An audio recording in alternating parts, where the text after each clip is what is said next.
歡迎大家去收睇我哋嘅 XPI 系統嘅第一講啊，咁我哋呢個係用緊一個叫做水陣水陣嘅系統，即係我哋自家研發嘅系統嚟嘅，就係呢個 Water。我哋今日第一課就係講呢個誒 XPI 嘅水陣嘅 Level One 嘅簡單嘅介紹啦嚇。咁先我打開咗八個窗八個唔同嘅時間窗，就係都係 set 咗一個 level one 嘅 system 嘅。咁首先嗱，我哋最短嘅時間窗1分鐘，我哋打開睇下，去介紹下水陣係咩一回事。咁其實水陣係暫時我哋嘅系統 setting 咧，就係兩條線嘅啫，一條紅線，一條綠線。咁係我哋叫做一個重要嘅分水線區嚟嘅。咁而家係即時嘅串流嘅 Bitcoin 咁綠色係偏向於睇好少少，咁紅色咧就偏向去睇淡少少，但係冇絕對嘅，因為我哋自己跟住系統操作嘅話咧，其實重點咧，我哋而家睇翻嗰1分鐘以往嘅舊圖。咁好似呢啲密集區嘅時間，就要注意佢有陣時會好似呢個佢綠色，好似偏好佢係事實升咗少少，但係之後一打穿咧，你就要即時離場，或者坦白唔講唔係一定綠色，就係代表睇好，穿咗就等於佢係睇淡噶啦。咁所以成件事咧，呢個系統係一條重要嘅分水嶺。咁首先呢個重點啦，咁第二個操作嘅重點咧就係、到底好多人會成日都會問一個問題，就係譬如我喺度見到個綠色，我買升，咁喺個樓上嘅時候我買佢升，咁到底好唔好指示位喺邊度？咁一般嘅操作指示位其實好簡單，呢條線下邊你咪 set 呢度咯。咁你如果自己住碼多嘅，擺遠啲，或者再嗱我就起碼都。添翻條線去講嗱，擺呢度可以咁樣，但係你可能唔中，可能如果你擺呢度嘅話，喺呢度嚟講咪會中咗，咁中咗個指示咪離場，係好理性嘅。咁但係我哋如果再走遠啲，我哋嘅資金操作，我哋嘅本係會大啲嘅本身，你哋咁可以擺遠啲，或者再擺遠啲。咁長期嚟講，我自己建議咧就唔好擺得太遠嘅。亦都合理地，譬如呢啲位中咗，咪下次咯，咪再等下一個機會咯。咁所以成個操作上邊咧，其實係要一致嘅，一定要擺指示。呢個喺呢種操作嚟講係好清晰簡單。咁喺我哋嚟講，XPI 系統係坦白唔講，我哋唔係好主張去操一個短炒嘅系統嘅，即係我哋係。永遠都會睇翻一啲嗱，好似1分鐘點解會出現嘅情況，呢度佢會睇好似偏淡啲喎，咁但係一上穿佢又會咁，你睇到呢啲位置嘅密集性，如果我哋用肉眼望喺呢度，大概都出現有好多唔同嘅密集嗰啲時間咧，我哋係要停手噶啦，即係成條線呢度咁就係一條線嚟嘅，即係話呢度之下，我哋先可以做一做嘅淡倉。跟住呢度見到佢再之上，再加強第二條嘅時候，我哋先再做好倉，都未遲嘅。嗱，即係因為純粹一個個人即係投資買嘅中谷嘅啫嚇，我哋自己嘅操作就會咁樣做。咁我亦都強調啦，我哋唔會用1分鐘去操作嘅。咁好啦，我哋講一講，睇埋5分鐘，我哋逐個時間出去放大去睇件事啊。咁好似呢度啱啱而家。較早之前，呢度會有嗱，譬如我 set 指示喺呢度，我哋就會中咗噶啦。如果再高少少嘅指示，咁唔中咧，就會食到呢一籮嘅利潤。咁亦都要自己適當嘅知足去食糊啊，唔好即係太過貪婪啊！有陣時嚇，咁好似呢度亦都係一個淡倉嘅位置。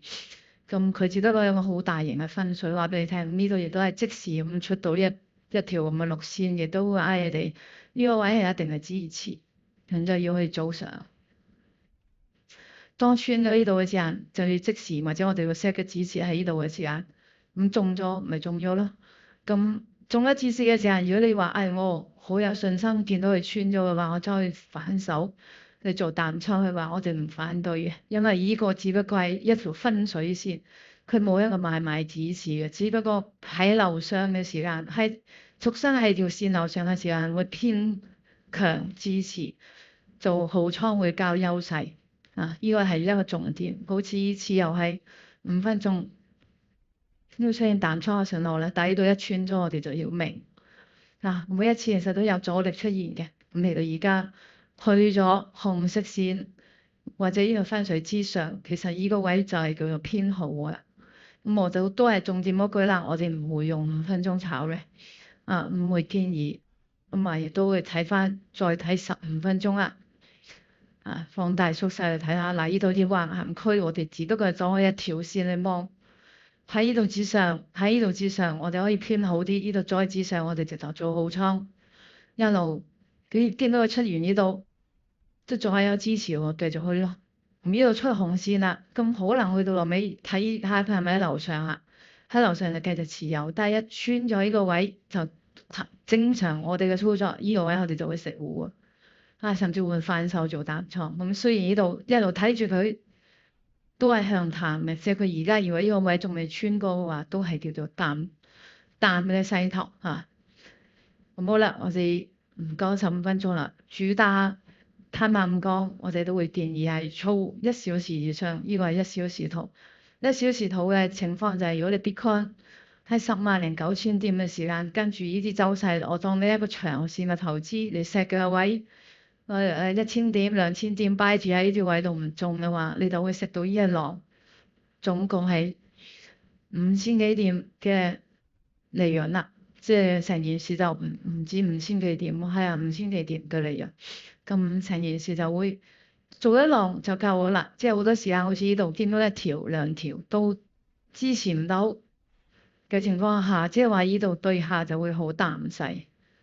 每一次俾一條好重要嘅分水線俾大家去操作即係唔好一定係紅色、綠色係代表一切，但係小時圖咧，起碼你做到啲勢頭跟到呢度一條橫行線喺心目中嚟講成站密集，大概呢個位置裏邊做 short，即係我哋叫做淡倉嘅話，你就會有機會做到呢啲嘅利潤，即係呢啲利潤空間12萬。落到嚟呢啲位置都萬零點，其實已經好足夠噶啦。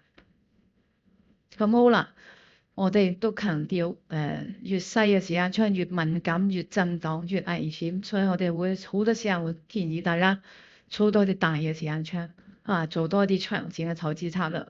咁好啦，跟住4小時更加，我哋會縮意大家操作噶啦，即係。無論如何，好似呢啲位置2條綠線加強，咁個支持力會比較強。呢啲震盪紅線會打咗，唔緊要喺呢啲位置度做到。set 個指示喺呢啲位置做到嘅話，就一路上。咁喺4小時嚟講，就係呢度11萬上到呢啲最高位都有6、7千點嘅利潤，或者呢啲位穿咗就可以離場啦。咁帶嚟呢啲位置11.2上到呢啲位置。都係成1萬點，跟住呢啲位置一定住就索就跌落嚟㗎啦。咁而家嚟到而家一刻，其實就要注意呢個支持位。咁我哋其實唔緊要嘅喺呢度。如果我哋要覺得佢係一個支持，個支持喺度，而家做 long 嘅話，其實係無傷大雅嘅。即係喺呢度1000幾百點嘅點數去帶住去做好倉嘅話，咁去到後尾佢如果繼續向上嘅，咁咪可以持有住咯。穿咗咪穿咗咯，就指示離場。咁系統一定要好機械式去操作，要跟足個系統命令去操作。即係唔好個系統話乜，跟住去做就得㗎啦。唔好有自己太多嘅私人感情，同埋千祈如果依家捉身喺綠色樓上，我哋係絕對唔建議做淡倉嘅。因為喺樓上緊，除非佢穿咗就可以做反手嘅行為，而個指示亦都要 set 喺呢度。6線之上，呢個一定要自己去衡量你自己嘅注碼嘅保險線有幾多，佢可以去俾打巴個情況啦。咁好啦，我哋再講一講係再大啲嘅日線圖啦。咁一樣咁嘅道理啦。即係日線兩條紅線更加勁啦，呢度98點又跌到落嚟呢啲位，有足足2萬點嘅潛在利潤，跟住嚟到呢啲位可以做好倉，一路猜到上嚟呢啲位置升上去啊！嚟到而家出現咗淡倉嘅提示啦，但唔係絕對啦，即係成件事就係你跟住嗰條線，上邊就可以做好啲，下邊就做淡啲。咁啊，完全係個系統會話咗俾你聽，你喺呢個位置度，如果佢而家喺度震盪嘅話，其實係唔心急嘅。等佢離開咗條線，行開咗啊，甚至乎出一啲類似陰燭嘅嘢，喺樓上出陽燭嘅嘢，先至去行，跟住去做都未遲嘅。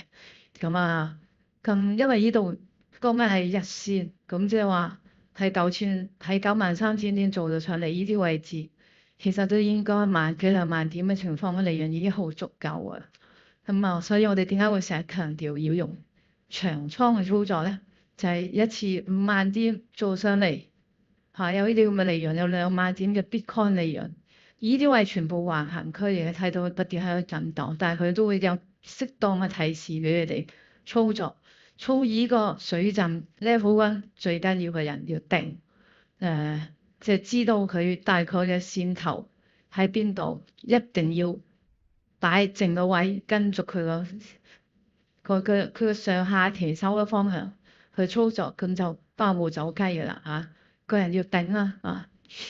咁我一講日線，我哋再誇張啲去講週線啊，因為時間錄音都關係嚇，咁更加強調，好簡單嚇，即係呢啲位置做上嚟300點週線啊嘛，咁我哋梗係會好建議你哋做越大嘅時間長越好嘅。咁呢啲一堆嘅，咁呢個阻力係好大嘅，又綠又紅，但係一條線嘅話就會睇到係7000幾點嘅時間沽啊！沽有成3000點嘅利潤，跟住呢度成辣線，即係話喺呢度樓上嘅話9500點做好倉，buy 到而家11萬幾咧，就已經係即係升咗10倍㗎啦啊！咁就已經好足夠，咁你可能話齋呢度會估一估啦，呢度係一條線嘅重要啦，回完之後升翻上嚟呢度就繼續持有好倉。呢度都係好倉，你哋而家都仲係好倉嘅嚇。咁睇週線就會更清晰啦，所以我哋不斷強調用 SPI 系統 Level One 水陣係重點，係你哋操長倉嚇，即係唔係做短炒。短炒你哋唔介意成日震盪，好似呢啲長倉週線都可以咁震盪，何況呢1分鐘嚇或者5分鐘，咁呢個係要好注意嘅。咁最後用個最大嘅時間窗月線嚟睇呢套系統，非常之簡單，係7000點嘅時間有震盪嘅，撻咗嘅。正如我所講，上翻去係陽燭嘅時間先去跟進，離開條線係更加安心。7000幾點揸住呢度咧，似震盪區，但係繼續係 keep 住陽燭嘅話，繼續揸上，繼續落線，繼續揸上，即係話如果你跟住線操作。用我哋呢套系統7000點揸到而家，係仲未要沽貨嘅。呢個真係最核心嘅重點，就係點解要大家理性操作、機械式操作，即係話 XPI 系統係話俾大家聽，Bitcoin 7000點嘅時間，大概呢個位置出咗，只不過係咁耐嘅歷史，淨係出咗3條線。3條線係話俾大家聽，繼續持有好倉，揸到而家7000點揸到上去11萬幾。而家就不為所動，即係唔需要做任何嘢，因為而家仲未出線啊！你估曾經有出過，都係繼續強勢，所以綜合咁多操作 XPI 系統，望晒8個時間窗，短炒中線操作都要望晒啲勢頭，大概係點樣？即係而家咁 Bitcoin 嚟講，根本上。就係一個好嘅勢頭，但係短炒裏邊會有不斷嘅震盪區。呢個位頂住咗，佢升唔上嘅話就係少少沽啊嗱，但係升翻穿上去嘅就係繼續向好。咁但係呢度曾經呢度都係向好嘅呢條線，喺5分鐘裏邊喺呢啲線喺樓上都係向好，只不過呢度係好輕微嘅1分鐘穿咗呢個頂住咗嘅阻力區。佢一升穿翻就繼續向好，否則嘅話就會向下走。咁大致上 XTI 系統水陣 Level 1第一課嘅工就大致完成啦。咁我哋再下一集嘅 Level 2，我哋再另一個介紹。多謝大家。